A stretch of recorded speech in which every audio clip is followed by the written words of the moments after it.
panahon sa mga maghuhukom, adunay usa ka tawo nga gitawag og Samson.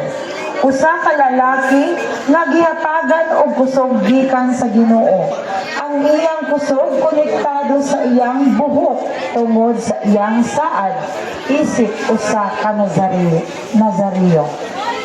Si Samson usa ka kusgan nga maghukom sa Israel. Daghang higayon iyang napildi ang mga Filisteo pinaagi sa gahom sa Ginoo. Ang plano sa mga Filisteo.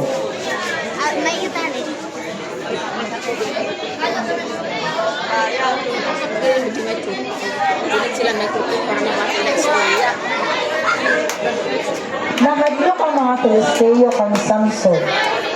Mao nga ang nangita sila og paagi aron mapildi siya og sa pagkakita sa pangulo paghuman sa maong away. Miabot ang adlaw nga nakita sa mga Filisteo uban ang pangulo niini mao ang babae nga naginganlan og Delilah.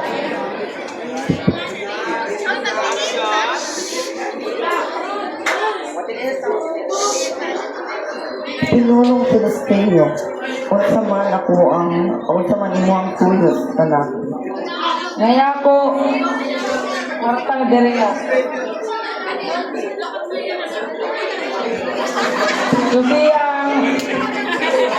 Susiyang.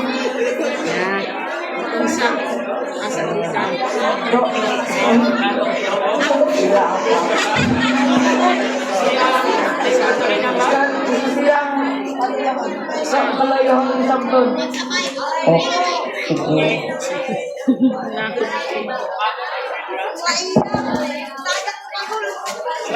Natapos ang ilang panagdisbutay kung unsaon pagpildi si Samson.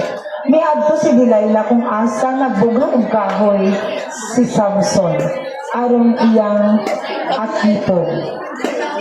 Samson. Hindi mo kagwapa ha. Ganito. Ug tapos sa ilang panagkita, naglakaw-lakaw sila hangtod nakaabot sila sa panimalay ni Samson. Pero nangutana ang usa ka babae nga si Delilah. Samson, unsa jud imo ang sekreto ug gahom imong kusog?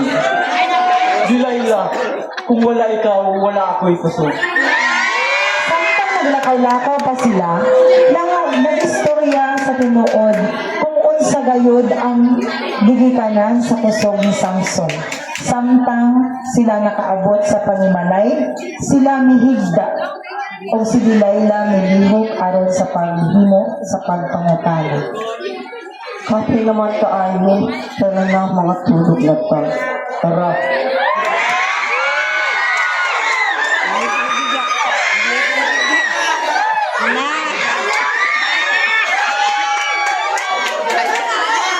Murag turok na si Samson.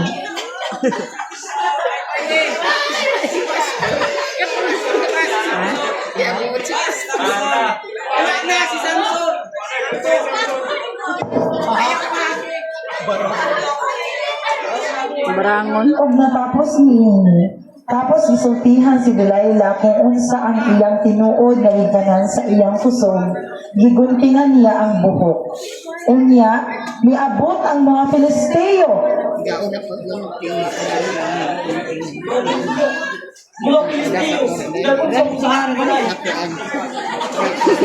Ilang gigapo si Samson ug iyang gitanaw ang iyang higog mga babae ug milon. Og milakaw si Delilah og gipriso si Samson sa mga Filisteo. Miabot ang adlaw ilang gidala kini ngadto sa templo. Ginundumi ako. Para sa Israel. Tagay ko kusog bisan kadali lang. Bisan kadali lang. Gihatagan sa Ginoo og balik ang kusog sa iyang mga lawas pinaagi sa iyang buhok sa kajot lang. Og iyang gibungkag ang templo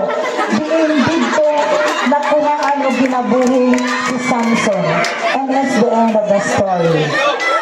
Thank you so much.